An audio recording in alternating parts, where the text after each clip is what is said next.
Hello friends, எல்லோரும் எப்படி இருக்கீங்க? நல்லா இருக்கீங்களா? சாப்பிட்டீங்களா? இன்றைக்கி நம்ம வீடியோவில் என்னென்னு பார்க்கலாம் வாங்க. இன்றைக்கி ஃபுல்லாக பழங்கள், ஸ்நாக்ஸு இதெல்லாம் எங்கள் வீட்டில் என்ன இருக்குது இப்போ வாங்கணும் பர்ச்சேஸ் பண்ணிட்டு வந்ததுனால என்னென்ன இருக்குதுன்னு காமிக்க போகிறேன். அவ்வளோதான், சின்ன வீடியோ தான் பாருங்கள்.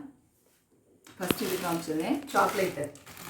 என்னென்னா என் தம்பி ஒருத்தர் ஃபாரின் சவுதி அரேபியா போயிட்டு வரும்போது சாக்லேட் வாங்கிட்டு வரேன் அப்படின்னு சொல்லிட்டு இங்கே பாருங்கள், அதுக்குள்ளே ஒன்றை பிச்சு எடுத்து சாப்பிட்டாச்சு என் பையன்.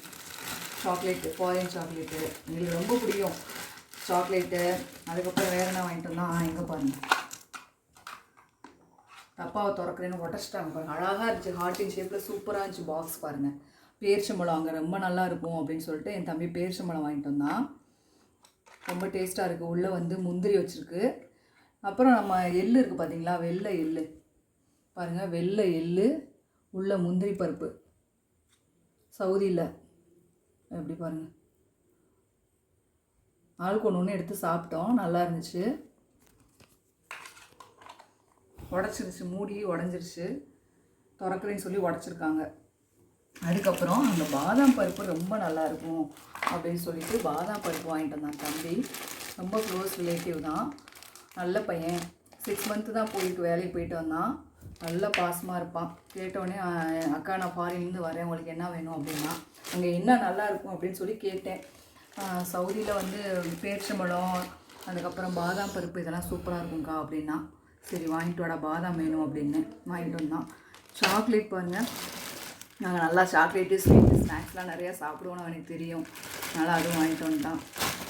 அப்புறம் நான் இப்போ மதுரைக்கு போயிட்டு நேற்றுன்றேன், போன வாரம் மண்டே போனேன். போயிட்டு இன்றைக்கி காலையில் தான் வந்தேன். 6 டேஸ் ஆயிடுச்சு. வரும்போது எப்பயும் வாங்குறது லாலா அல்வா கடையில், பிரேம விலாஸில் அல்வா என் பையனுக்கு அல்வா வாங்கிட்டு வந்தோம். அதுக்கப்புறமா இங்கே வீட்டுக்கு வந்தால் பாருங்கள், ஆக்சுவலாக எங்கள் அப்பா வாங்கி வச்சுருக்காரு எங்களுக்கு கொய்யாப்பழம் பாசில் பழங்களை காட்டுப்பா. சப்போட்டா, வாழைப்பழம், பழங்களாக வாங்கி வச்சுருப்பாங்க எங்கள் அப்பா. ஆனால் நான், என் பையன், என் பொண்ணு பார்த்தீங்கன்னா பழங்களே சாப்பிட மாட்டேன், எங்களுக்கு பிடிக்காது. ஸ்நாக்ஸாக தான் திம்போம். பாருங்கள், இந்த சாக்லேட் எப்படா காலி பண்ணுவோன்னு இருக்கும். அல்வாவுக்கு காலி ஆகிடுச்சுங்க பாருங்கள். அதுக்குள்ளே மட்டும் காட்டுற வீடியோ எடுக்கிறதுக்குள்ளே பிச்சாச்சு, காலி ஆகிடுச்சு. பாதி தான் இருக்குது. அதுக்கப்புறம் இங்கே பாருங்கள், அதிரசம். பாட்டி இருக்காங்க, அவங்களுக்கு அதிரசம்னா சாஃப்டாக இருக்கும், மெதுவாக சாப்பிட்றதுக்கு நல்லாயிருக்கும்னு சொல்லிட்டு அதிரசம் வாங்கியிருக்கோம். குலோப் ஜாமுன் எனக்கு என் பையனுக்கு ரொம்ப பிடிக்கும். எனக்கு என் பையனில் எல்லாருக்குமே குலோப் ஜாமுன்னா ரொம்ப பிடிக்கும், உயிர் தானே, செம்மையாக இருக்கும். அப்புறம் முறுக்கு, இது மாதிரி நொறுக்கு தீனி தான் எங்களுக்கு பிடிக்கும். இந்த சேவு, இந்த சேவு பார்த்திங்கன்னா அவ்வளோ டேஸ்ட்டாக இருக்கும் ஃப்ரெண்ட்ஸ், சூப்பராக இருக்கும். முறுக்கு டேஸ்ட்லேயும் இருக்கும், சேவு டேஸ்ட்லேயும் இருக்கும், காரமே இல்லாமல் இருக்கும், அவ்வளோ நல்லாயிருக்கும். நம்ம பாடி டிவி பார்த்துட்டே உட்காந்து சாப்பிட்டா உள்ளே போகிறதே தெரியாது, போய்கிட்டே இருக்கும், அவ்வளோ நல்லா டேஸ்ட்டாக இருக்கும். பாக்கெட் தீர வாங்கிக்கிட்டே இருப்போம். இப்போ புதுசாக இந்த கடை வந்துருக்குது, நல்லா இருக்குது. இந்த சேவு சின்னதாக தான் இருக்கும், ஆனால் ரொம்ப டேஸ்ட்டாக இருக்கும், எங்களுக்கு ரொம்ப பிடிக்கும். இது வாங்கியாச்சு. அதுக்கப்புறம் பார்த்திங்கன்னா இந்த தடவை நான் மதுரைக்கு போகும்போது ஃப்ரெண்ட்ஸ், இந்த தடவை வந்து நாங்கள் மதுரைக்கு போகும்போது எப்போவுமே ட்ரெயினில் போவோம். இந்த தடவை வந்து வண்டியில் போனோம். ஹஸ்பண்டும் நானும் காலைல 6 மணிக்கெலாம் கிளம்பிட்டோம். 6:45 கிளம்பினோம். அங்கே போய் இறங்கும்போது 11 மணி. போய் அங்கே ஒரு அரை மணி நேரம் 1 மணி நேரம் அப்படி நின்று தான் ஒரு இடமா நின்று போனோம். இதுதான் ஃபஸ்ட் டைம் நான் லாங் ட்ராவல் வந்து வண்டியில் போனது. எப்போவுமே எங்கள் அப்பா பயப்படுவாங்க, எங்கேயுமே எங்களை விட மாட்டாங்க. அப்போல்லாம் ட்ரெயின், பஸ்ஸு, கார் அது மாதிரி தான் போயிருக்கோம். ஆனால் ஆசைப்படுவேன், என்றைக்காவது நான் லாங் ட்ராவல் போகணுன்னு சொல்லி. போனால் தான் தெரியுது பேக் பெயின் செம்ம. அதுவும் இல்லாமல் எங்கே பார்த்தாலும் ரிஸ்க்கு தான், ஆக்சிடெண்ட் ஆகுது, பயமாக தான் இருக்குது. ஆக்சுவலாக போக மாட்டோம், இவ்வளோ வயசுக்கு அப்புறம் நமக்கு இதெல்லாம் தேவையும் கிடையாது தான். வண்டியை வந்து எஃப்சி எடுக்கணும், திருச்சியிலேருந்து மதுரை கொண்டு போகணும். வண்டியை ட்ரெயினில் பேக் பண்ணி கொண்டு போனால் என் ஹஸ்பண்ட் சின்ன வயசுலேருந்தே அடிக்கடி ஃப்ரெண்ட்ஸ் கூடலாம் டூர் போவார், ஊட்டி, கொடைக்கானல் இது மாதிரிலாம் போவார். அதனால் சரி வா போகலாம், நீ இந்த தடவை வா, இல்லாட்டினா நீ இரு, நான் மட்டும் போகிறேன்னாரு. எனக்கு தான் அவர் தனியாக விட மனசில், சரி போகலாம் அப்படின்னு சொல்லிட்டு நானும் கூட போனேன். போகும்போதே பார்த்தா ஒரு ஆட்டோலாம் பார்த்திங்கன்னா ஆக்சிடெண்ட் ஆகி உடஞ்சி அப்படி இருந்துச்சு. அதை பார்த்தாலே பயமாக தான் இருந்துச்சு. கத்தருக்கு வேலை நல்லபடியாக நான் ட்ராவல் பண்ணி போயிட்டு நல்லபடியாக ரிட்டனும் வந்துட்டோம். ரிட்டன் வரும்போது பார்த்திங்கன்னா பைபாஸில் ரிட்டன் வரும்போது பார்த்திங்கன்னா ஒரே என்ன சொல்கிறது, ஆக்சிடெண்ட் ஆகி கண்ணாடி தூளாக இருக்குது, குட்டி குட்டி தூளாக அணுகலாம். அதெல்லாம் பார்க்கும்போதே பயமாக தான் இருந்துச்சு. நல்லபடியாக வந்துடணும் அப்படின்னு சொல்லிட்டு நல்லபடியாக வந்தாச்சு. இன்றைக்கும் அதே மாதிரி தான் காலையில் 6:45 கிளம்புனோம். 11 மணிக்கு ரிட்டர்ன் வந்துட்டோம். வரும்போது பார்த்திங்கன்னா கூரைக்கடையில் புரோட்டாலாம் இருந்துச்சு.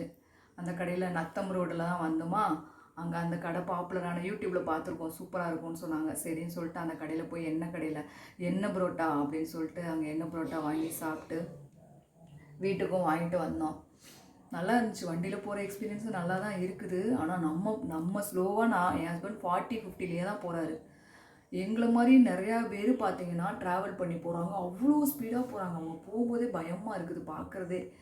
அவங்களாம் 100ல் தான் போகிறாங்க. அவ்வளோ ஸ்பீடாக போகிறாங்க. அவங்க ஃபுல்லாக கவர் பண்ணிக்கிறாங்க. ஆனால் பார்த்தீங்கன்னா பசங்களாம் ஃப்ரெண்ட்ஸ் எல்லாம் சேர்ந்து 5 வண்டி 6 வண்டி தொடர்ந்து போகிறாங்க. அவங்களெலாம் ட்ராவல் நான் எதுக்கு இப்போ அதை சொல்ல வரேன்னா, ட்ராவல் பண்ணும்போது பார்த்து போங்க. ஏன்னா நீங்கள் ஃபாஸ்ட்டாக போய் அங்கே ஸ்லோவாக போகிறவங்கள தட்டி விட்டு அவங்கள ஏதாவது ஆயிடும். அது ஒன்று. 2வது என்னென்னா, நீங்களும் கவனமாக போங்க. உங்கள் வயசு அப்படி ஜாலியாக போகணும், என்ஜாய் பண்ணணும், ஃப்ரெண்ட்ஸ் கூட போகிறோம், ஜாலியாக போகிறீங்க, ஓகே தான். இருந்தாலும் ரொம்ப கவனமாக போங்க, சேஃப்டியாக போங்க. நீங்கள் போயிட்டு வர்றதுக்குள்ளே உங்கள் பேரண்ட்ஸை உயிரை கையில் பிடிச்சிட்டு இருப்பாங்க. நான் இன்றைக்கி போகும்போதெல்லாம் பார்த்தேன், இப்படி போகிறாங்களே பசங்க, பார்த்து போகணுமே அப்படின்னு சொல்லிட்டு ஜாலியாக குதிச்சு சத்தம் போட்டு ஏன்னு கத்திக்கிட்டு அவ்வளோ ஜாலியாக போகிறீங்க. பார்க்க ஆசையாக தான் இருக்குது, சந்தோஷமாக தான் இருக்குது. இருந்தாலும் ஓரளவுக்கு கொஞ்சம் ஸ்லோவாக போங்க. உங்கள் வயசு அப்படி சொன்னால் கேட்க மாட்டீங்க. எவ்வளவோ ஆக்சிடெண்ட்லாம் ஆகுது. அதுக்காக தான் சொல்கிறேன், கொஞ்சம் கவனமாக இருங்க. பார்க்குற பசங்க சின்ன பசங்களாக இருந்தாலும் பெரிய பசங்களாக இருந்தாலும் கொஞ்சம் அட்வைஸ் பண்ணால் உங்களுக்கு பிடிக்காது இந்த வயசில். இருந்தாலும் நான் சொல்கிறேன், கேளுங்க ஃப்ரெண்ட்ஸ். கொஞ்சம் கவனமாக பார்த்து போயிட்டு வாங்க ட்ராவல் பண்ணும்போது. ஏன்னா உங்களை நம்பி உங்கள் குடும்பம் இருக்குது, எல்லாமே இருக்குது. பார்த்து போங்க ஃப்ரெண்ட்ஸ். அது மாதிரி இப்போ கோயம்புத்தூரில் பார்த்தீங்கன்னா அந்த பொண்ணை கூப்பிட்டு போய் இது மாதிரி ரேப் பண்ணிட்டாங்க. அது அந்த விஷயம் கேட்டாலே ரொம்ப கவலையாக இருந்தது. அதனால் ஹாஸ்டலில் படிக்கிற பசங்களை நம்ம படிக்கிறதுக்காக நம்பி அனுப்புகிறோம் பிள்ளைங்க கவனமாக படிச்சுட்டு இது மாதிரி பசங்க கூடலாம் சேர்ந்து பழகாமல் போகாமல் யாரை நம்பி வெளியே போகாதீங்க. ஒரு 7 மணி 8 மணிக்கெலாம் வீட்டுக்கு வர பாருங்கள் பொம்பளை பிள்ளைங்க. பசங்க கூட இருக்கிற பசங்க நல்லவங்களாக இருந்தாலும் அந்த காரில் போய் அவனை அடித்து போட்டுட்டு 3 பேர் தூக்கிட்டு போய் எவ்வளோ இதாகிடுச்சு பாருங்கள். கேட்கவே கவலையாக இருக்குது. அவங்க பேரண்ட்ஸ்லாம் எவ்வளோ ஃபீல் பண்ணுவாங்க. பொம்பளை பிள்ளைங்களை வச்சுருக்கவங்களே இந்த காலத்தில் பயமாக தான் இருக்குது. எல்லோரும் கவனமாக இருங்க, பத்திரமா இருங்க, சேஃப்டியாக இருங்க. நைட்டு டியூட்டிக்கு வேலைக்கு போகிறவங்களாம் பத்திரமா கவனமாக போயிட்டு வாங்க. உங்களுக்காக என்னால் முடிஞ்சது ப்ரேயர் ஒன்று தான், ப்ரேயர் பண்ணிக்கிறேன். எல்லா கேர்ள்ஸும் சேஃப்டியாக இருங்க, லேடிஸ் எல்லாம் கவனமாக இருங்க. பேரண்ட்ஸ் சொல்கிறத கேளுங்க, தயவு செஞ்சு கேளுங்க. பொம்பளை பிள்ளைங்க பேரண்ட்ஸ் இந்த வயசில் சொல்கிறத அந்த வயசு அப்படி கேட்க மாட்டாங்க. இருந்தாலும் இது மாதிரி நடக்கிற சம்பவங்கள்லாம் பார்க்குறீங்க, எல்லோரும் கவனமாக இருங்க. அவ்வளோதான். Okay friends. என்னடா இவ போட்டு அறுக்கிறாளே, அட்வைஸ்லாம் பண்ணுறாளேன்னு நினைக்காதீங்க. ஏதோ எனக்கு தெரிஞ்சதை சொல்கிறேன், கேட்டுக்கோங்க. ஓகே ஃப்ரெண்ட்ஸ், இன்னும் நான் சொல்ல மறந்துட்டேன். இந்த தடவை மீனாட்சி அம்மன் கோயில் போயிருந்தேன். வீட்டில் குங்குமம் தீர்ந்து போச்சு. எப்போவுமே நாங்கள் தாளம்பூ குங்குமம் சூப்பராக இருக்கும் மீனாட்சி அம்மன் கோயிலில். அந்த குங்குமம் வாங்கிட்டு இங்கே பாருங்கள், குங்குமம் வாங்கினேன். அப்புறம் எங்கள் அண்ணி பொண்ணு செந்தூரம் கேட்டால், அது பேஸ்ட் மாதிரி இருக்கும். போன தடவை நான் வாங்கினது. இந்த தடவை நான் வாங்கியிருக்கிறது பேஸ்ட் இல்லை. ஏன்னா அந்த கடைக்காரங்களே சொன்னாங்க, பேஸ்ட்டு வாங்காதீங்க, அது கெமிக்கல் தான், அது நீங்களே இப்படி லேசாக அப்படி தொட்டு வச்சாலே அது ஒட்டிக்கும் அப்படின்னு சொன்னார். அதனால் இப்படி வாங்கிக்கோங்க அப்படின்னு சொன்னார். காசு உங்களுக்கு மிச்சம், கெமிக்கல் எதுக்கு குழந்தைங்களுக்கு கொடுக்குறீங்க அப்படின்னு சொல்லிட்டு. இது பார்த்தீங்கன்னா 30 ரூபா. பேஸ்ட்டோடு வாங்கினா 30 ரூபா, 40 ரூபா. பேஸ்ட் இல்லாமல் சும்மா பவுடராக வாங்கணும்னு வச்சுக்கோங்க, 10 ரூபா தான். சரி பரவாயில்ல அப்படின்னு சொல்லிட்டு, நான் கெமிக்கல் வேணாம், பிள்ளைங்களுக்கு குட்டி பிள்ளைங்க ஆசைப்பட்டுச்சுங்க, வாங்கிட்டு வாங்க. நான் பேஸ்ட் வச்சு வாங்கிட்டு வந்தேன், அதை என் பையன் யூஸ் பண்ணிகிட்டு இருக்கான். அத்தனை வேணும் அப்படின்னு சொல்லி ரொம்ப ஃபோர்ஸ் பண்ணான். சரி அவளுக்கு கெமிக்கல் இல்லாமல் நல்லதாக வாங்கிட்டு வந்தேன்னு சொல்லிட்டு அவளுக்கு ஒரு செந்தூரம் வாங்கிட்டு வந்தேன். எனக்கு குங்குமம் வாங்கினேன். அப்புறம் பார்த்தீங்கன்னா ஹேர் டே வாங்கினேன். இந்த தடவை நான் வண்டியில் ட்ராவல் பண்ணி போகும்போது டெம்பிள் சிட்டியில் ஹோட்டலில் சாப்பிட்டேன். அப்போ சாப்பிடும்போது என்னோடய ஹஸ்பண்ட் தான் வயசானவர். என்ன நான் அதெல்லாம் பெருசாக நினச்சிக்க மாட்டேன். டையெல்லாம் அடிக்கிறது எப்பயும் போல நார்மலாக தான் இருந்தேன். ஆனால் அங்கே சமைக்கிறவங்க, ஏன்டா அதுக்குள்ளே உனக்கு ஃபோன் பார்க்கணும் பாருங்கள், எனக்கு வீடியோ எடுத்துகிட்டு இருக்கான், அதுக்குள்ளே என் பையன் செல்லை போட்டு வீடியோ போட்டுட்ருக்கான். டை அடிக்கவே கூடாது, மருதாணி மட்டும் போடுவேன். அதுக்கே எல்லாருமே ஓட்டி கிண்டல் பண்ணி ரொம்ப சிரிச்சுக்கிட்டே இருப்பாங்க. நான் கண்டுக்கவே இல்லை. இந்த தடவை அந்த லேடி சொன்னாங்க, அம்மா அம்மான்னு என்னை கூப்பிட்டாங்க. என்னடா என்னோட ஒரு 5 வயசு பெரியவங்களா, சின்ன பொண்ணாக இருப்பாள், 5 வயசு சின்னவங்களாக இருப்பாங்க. ஒரு அக்கான்னு கூட சொல்லி அம்மா அம்மான்றாங்க. என் ஹஸ்பண்டை சார் சொல்லுங்கள் சார். சரி அவங்கள ஓகே. சரி நம்ம கொஞ்சமாவது டை அடித்தாதான் நம்மளை கொஞ்சம் எல்லோரும் மதிப்பாங்க, இல்லாட்டி நம்மளை பாட்டியாகவே ஆக்கிடுவாங்க. அப்படின்னு சொல்லிட்டு தான் நான் இப்போ என் தம்பியோட ஒய்ஃப் வந்து போட்டாங்க இந்த ஹென்னா, பிளாக் ஹென்னா. நல்லா இருந்துச்சு, போட்டுருந்தப்போ நல்லா சூப்பராக இருந்துச்சு. பார்த்தேன் நானே. சரி அவங்கள்ட்ட எப்படி எங்கே வாங்கினீங்கன்னு கேட்டேன். மீனாட்சி அம்மன் கோயில் பக்கத்தில் குப்தா ஸ்டோர்ஸ் அப்படின்னு சொல்லி ஒரு கடை, அங்கே வாங்கி போடுங்க, யூஸ் பண்ணுங்கன்னு சொன்னாங்க. வாங்கிட்டு வந்துருக்கேன், எப்படி இருக்குன்னு பார்க்கலாம். இந்த தடவை நான் போயிட்டு அவ்வளோவா நிறையா பர்ச்சேஸ்லாம் பண்ணல. என்ன பர்ச்சேஸ் பண்ணுறது, எப்போ பார்த்தாலும் பர்ச்சேஸ் பண்ணிகிட்டே இருக்கோமே அப்படின்னு சொல்லிட்டு வாங்கலை ஒன்றும். சிம்பிளாக போயிட்டு மாமியார் கூட இருந்துட்டு சித்தி வீட்டுக்கு போயிட்டு வரும்போது தம்பி வீட்டுக்கு போயிட்டு அப்படியே ரிட்டர்ன் வந்தாச்சு.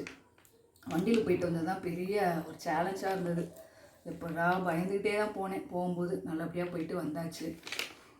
இதுதான் என்னோடய பர்ச்சேஸ். இந்த தடவை மதுரையில் போய் குங்குமம், செந்தூரம், ஹென்னா, அப்புறம் என் பையனுக்கு வடகம் கேட்டால் அதெல்லாம் வாங்கிட்டு வந்தேன். அதெல்லாம் அங்கே இருக்குது ஃப்ரெண்ட்ஸ். அவ்வளோதான் ஃப்ரெண்ட்ஸ். ஓகே ஃப்ரெண்ட்ஸ், அடுத்த வீடியோவில் பார்க்கலாம். ஓகே, பாய்.